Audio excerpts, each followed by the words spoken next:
qui dit forge dit charbon. Euh, sur le marché, il y a plusieurs types de charbon. En vrai, il y a deux grands types de charbon. Il y a le charbon minéral, qui se trouve être l'anthracite, qui est le minerai qu'on extrait de l'huile, qui va être à peu près normalement le charbon qui va durer plus longtemps dans un feu de forge. Sauf qu'il est quand même plus dispendieux et plus difficile à trouver. Il y a aussi le charbon de bois, finalement, qui est un bois qui est carbonisé. Puis ça, on peut l'acheter ou on peut le faire maison. Aujourd'hui, je vais vous montrer comment est-ce qu'on peut faire pour se faire un appareil qui va nous permettre de transformer ça en ça. On se refait dessus. Donc, mon appareil ne sera pas tellement compliqué. Dans le fond, ce que je vais faire, je vais prendre une vieille boîte à cartouches de même, qu'on peut se procurer dans à peu près tous les magasins de surplus militaires pour une bagatelle. Celle-là, je l'ai payé 20$. Elle est quand même assez grande. Ce que je vais faire, c'est que je vais percer des trous sur le dessus. Environ, je dirais 5-16 devrait suffire. Je vais en percer quelques-uns. Et ces trous-là vont me permettre d'évacuer le surplus de gaz pour éviter que ça monte en pression, parce qu'évidemment, ça, c'est étanche. Donc, je veux pas qu'elle saute non plus. Je veux pas me fabriquer une petite bombe maison avec du bois. C'est ça, je perce mes trous. Puis ensuite, on va la remplir d'éclats de bois. Puis ce qu'on va faire, on va se faire un feu à l'extérieur. Puis on va envoyer carrément notre canne dans le feu. Je sais pas, je connais pas encore le temps que ça va prendre pour faire une batch de charbon. Parce que c'est la première fois que je fais ça. Donc, je travaille là-dessus, je vais percer mes trous, puis je vous reviens après. Ça n'a pas besoin d'être espacé avec précision en passant les trous. Il s'agit vraiment juste pour pas que ça monte en pression. C'est tout ce qu'on demande.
Donc ça donne à peu près ça.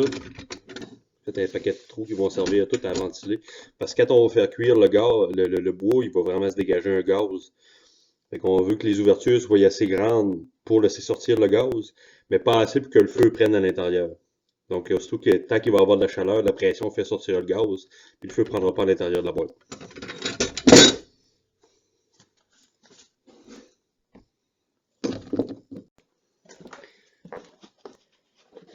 Donc, on va vouloir se produire suffisamment d'éclisse pour remplir notre boîte. L'écorce, c'est quand même pas grave. Vous voyez sur le morceau que j'ai mis sur l'enclume tantôt, c'est l'écorce, c'est encore après. Donc, les compagnies, ils se cassent pas la tête beaucoup avec ça pour en faire.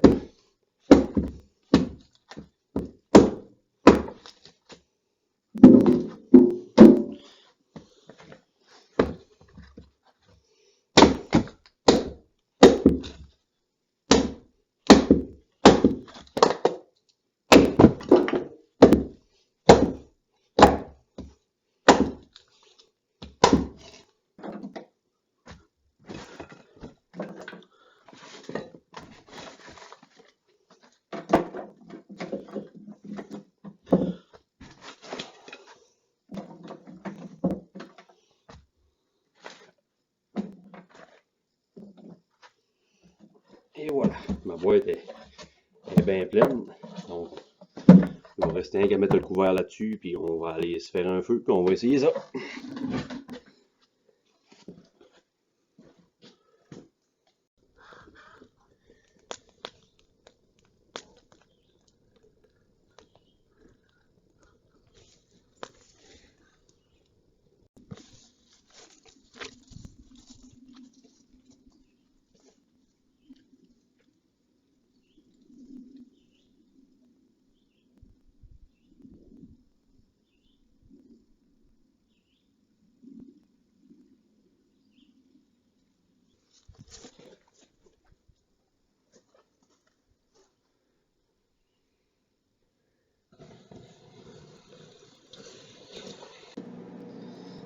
Donc, j'ai sorti ma boîte à charbon dans le feu. Dans le fond, j'ai alimenté mon feu pendant environ 2 heures hier. Je l'ai laissé mourir tranquillement, pas vite. Je l'ai laissé refroidir toute la nuit. Puis là, matin, je suis allé la chercher. Je m'apprête à découvrir en même temps que vous ce qu'il y a à l'intérieur. En principe, si j'ai bien fait ça, ça devrait être du charbon.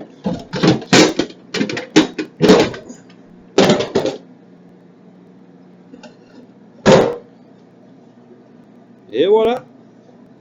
Une belle batch de charbon prête qui va être prête à utiliser dans mon feu de forge. Donc c'est un processus qui est quand même pas si compliqué à faire que ça. Je me sers de des scraps de bois pour carboniser d'autres scraps de bois. Donc ça fait du charbon qui reviendra pas cher non plus à fabriquer.